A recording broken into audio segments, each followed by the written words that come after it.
Hello, everyone, and welcome to the sixth episode of our audio podcast, Voices Unveiled, a platform where we bring women's stories from different corners of the world. I'm your host, Sumina. Today is December 10th, a date that holds profound significance because it marks two very important events of the year. One is the culmination of the 16 days of activism against gender-based violence, and two, the celebration of Human Rights Day. This podcast holds a special connection to this day as we launched Voices Unveiled exactly 1 year ago. Our first guest was Durga Mani Rai, a human rights lawyer from Nepal. My guest today is also from Nepal, and that brings things to a full circle. It is a pleasure to welcome Sarah Subba, a gender specialist from Nepal who has dedicated more than 15 years of her career for advocating for indigenous communities and women's rights in Nepal. She is a proud member of the indigenous Limbu community, and she brings both her lived experience and professional expertise to her work. But before we begin, I would also like to issue a trigger warning. This episode will address gender-based violence, which may be distressing for some listeners, so please take care of yourself and feel free to step away or pause if needed. With that, I would like to begin the podcast. Welcome, Sarah, and thank you for joining us today. Hello, Sumina. Thank you for inviting me to this podcast. My name is Sarah Subba. I've worked in the development field for the past 15 years plus, but I've been associated with the World Bank since about 6 years now. I coordinate gender-based violence, work within the World Bank's portfolio here in Nepal. Thank you, Sarah. And it's lovely to have you here. So getting right into the topic of discussion, gender-based violence often manifests itself differently across, cultures and regions. From your experience in Nepal, what unique cultural or systemic challenges aggravate gender-based violence? And how would you compare these to the global patterns? While gender-based violence is a global problem, is an issue worldwide, this is one sort of absolute truth, that we cannot deny. So that reflects in Nepal as well. The data says globally that one out of every 3 women, experience some sort of violence in their lifetime. So in Nepal also, that's one truth that we often, hear about, read, and is reported. So the cultural and systemic challenges do reflect what the global data, tells us. But here in Nepal, as cliche as it might sound, the patriarchal sort of norms, the harmful practices, and weak enforcement of laws make the situation of gender-based violence particularly challenging. And addressing these sort of issues require a very thorough and nuanced approach, that would consider both local context and global context. I'm glad that you talked about the global data because Nepal is a signatory to several international frameworks like the Convention on the Elimination of All Forms of Discrimination Against Women, or CEDAW. But what I want to know is how effective are these policies, in your point of view, in addressing gender-based violence in the country, and where do you see the disconnect between these frameworks and local implementation?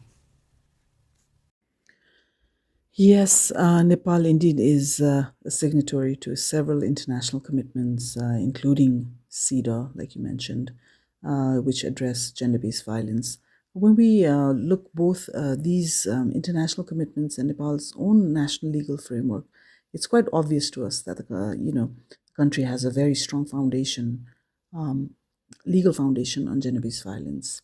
Nepal has enacted several policies related to gender-based violence. Just to name a few: the Witchcraft Allegation Act, the Domestic Violence Act, and the Sexual Harassment at Workplace Act. So therefore, in terms of policy, I think we are well equipped. But the real challenge, of course, lies in the execution of these policies. I think the challenge is further complicated by the federal structure that we're in at the moment, which consists of 3 levels of government: the the federal, the provincial, and the local government. So while power has been devolved to these different levels of government, the transfer of technical expertise, knowledge, and skill has been quite slow. So that has sort of led to a confusion about the roles and responsibilities related to various, priorities, including the priority on eliminating all forms of gender-based violence. Also, when we talk about the disconnect, I think there is a significant gap in the awareness and understanding among the communities, among the people, regarding the provisions, rights, and services that are included in these legal commitments. So, without proper information and education about these laws, the disconnect between policy implementation and the service seekers and the beneficiaries will always remain. Absolutely. What you've said is important and it needs to be out there. Not only is the dissemination of information important, but the availability of correct information for people to understand and utilize, I think, should be the aim. But I'm also trying to find the silver lining here. Can you give me two examples of community-led initiatives in Nepal that have successfully tackled gender-based violence? And how can international organizations better support these grassroots efforts without imposing, their own agendas or external agendas?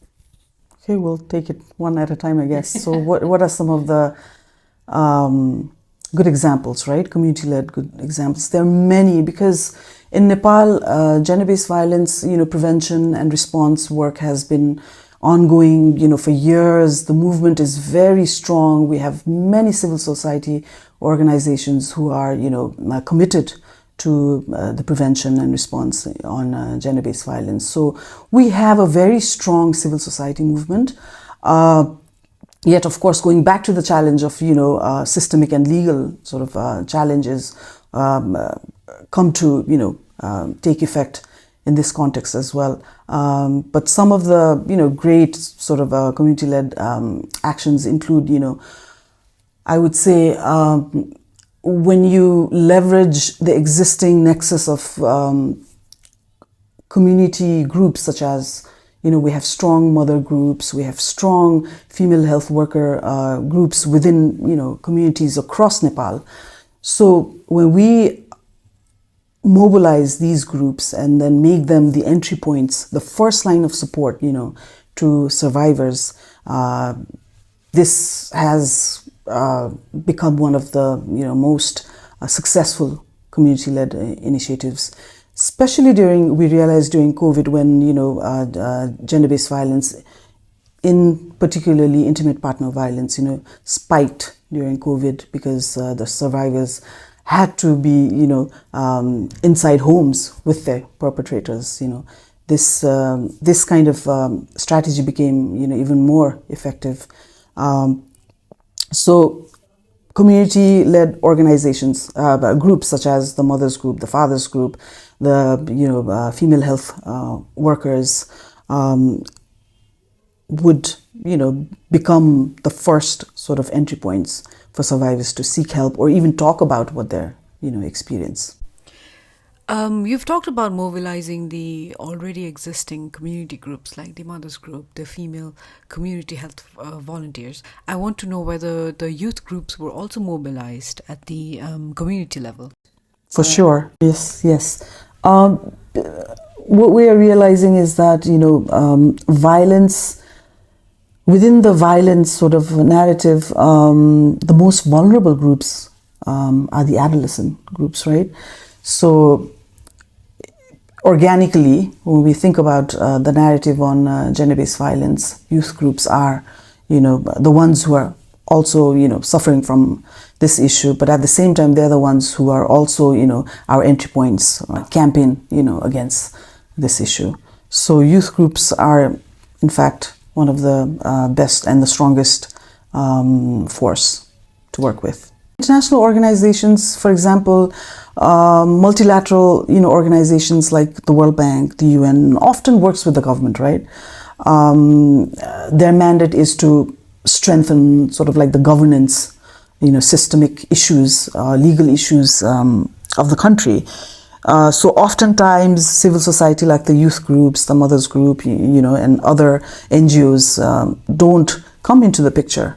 It's between the government and the big donors, right? But then in federalism, I think we're slowly realizing that it's very important to work directly with the local governments and directly with the stakeholders in the communities. So when we say that, that includes, a lot of civil society, community groups also. So for that, a dedicated allocation of funding to, NGOs and to community-led organizations becomes really important, right? And also, we're realizing that with federalism, a lot of the technical expertise and knowledge now sits within the center.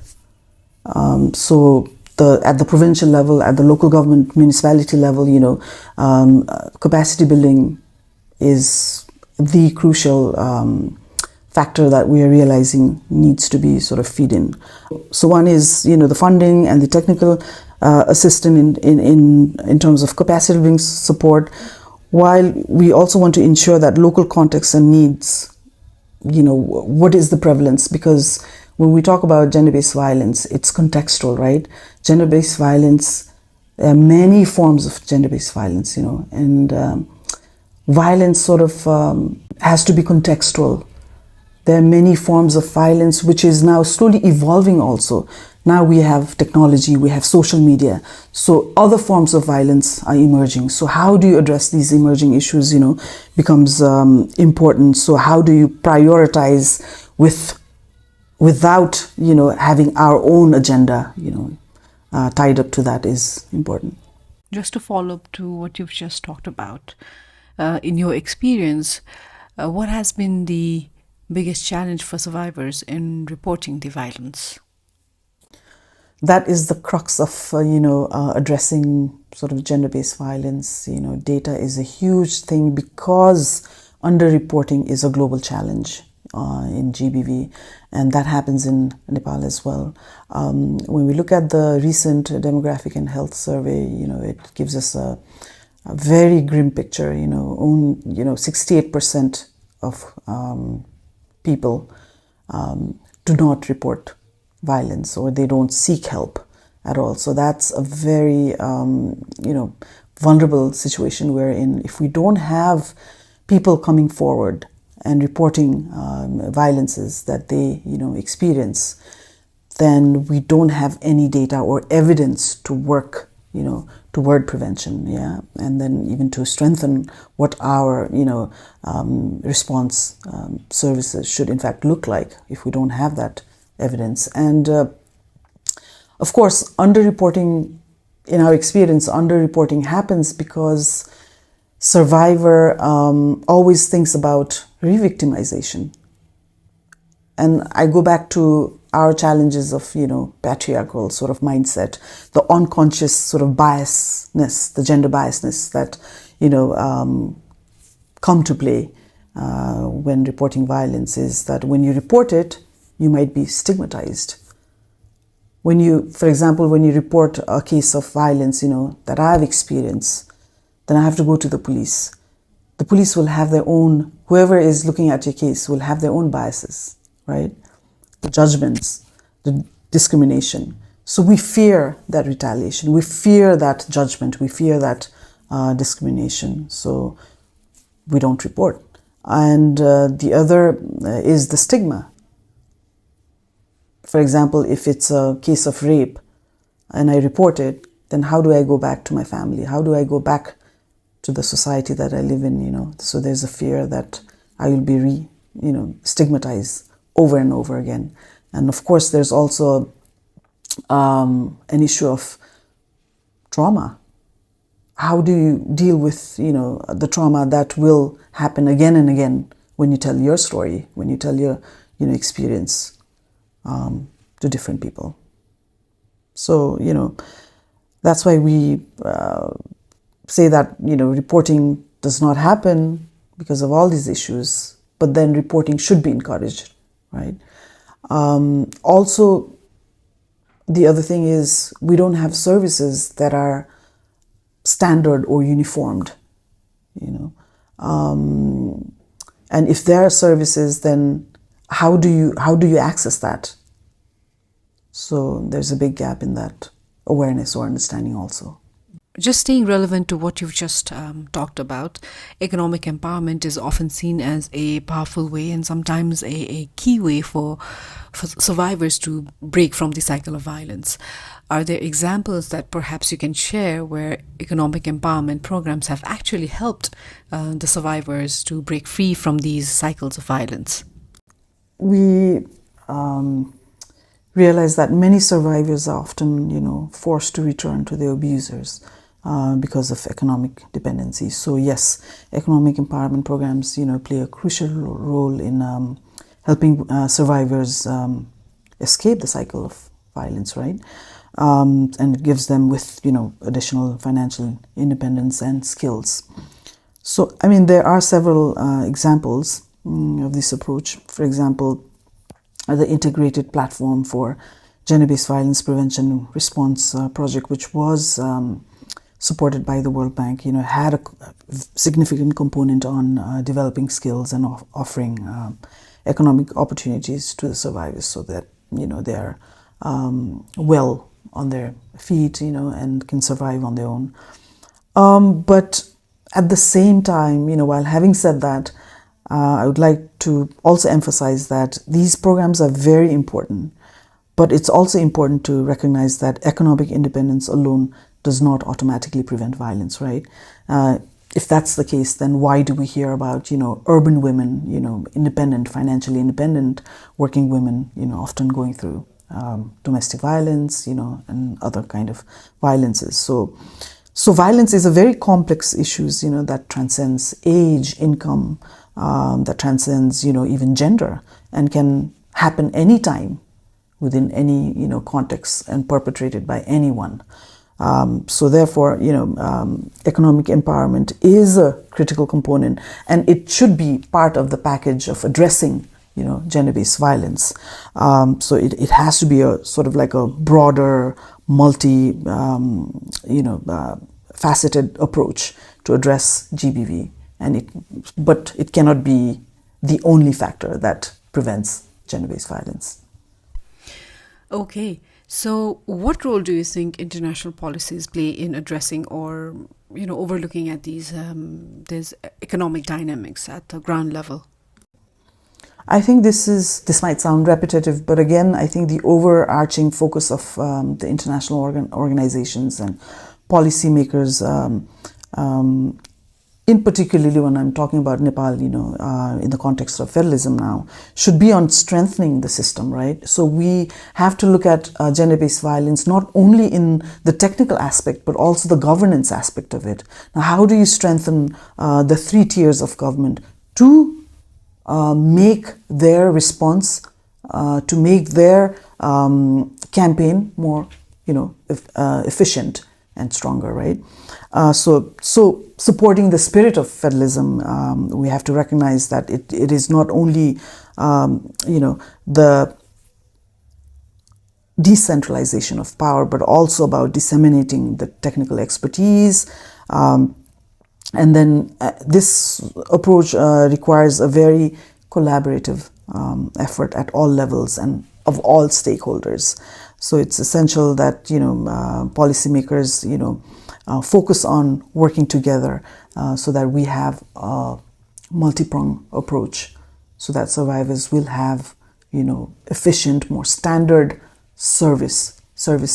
And then also on the prevention side, we have a more standard, campaign. We have a more standard prevention strategy to address GBV. Okay, Sarah, one last question before I let you go. If you were advising policymakers on creating more effective frameworks for gender equality and to prevent violence, what would be your top 3 suggestions?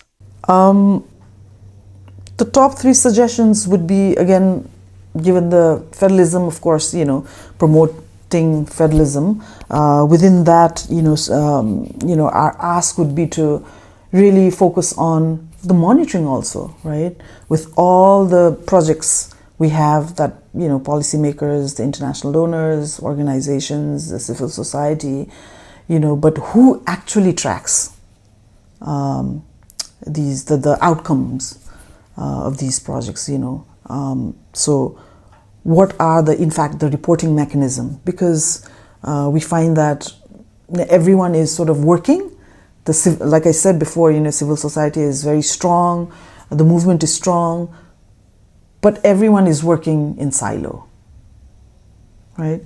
So how do you strengthen that? And also within that, we don't have a standard, although the legal framework, like I said earlier, is very robust, but unfortunately we don't have one umbrella act on GBV. We don't have a Gender-Based Violence Act. So without that one umbrella act, everything is sort of scattered.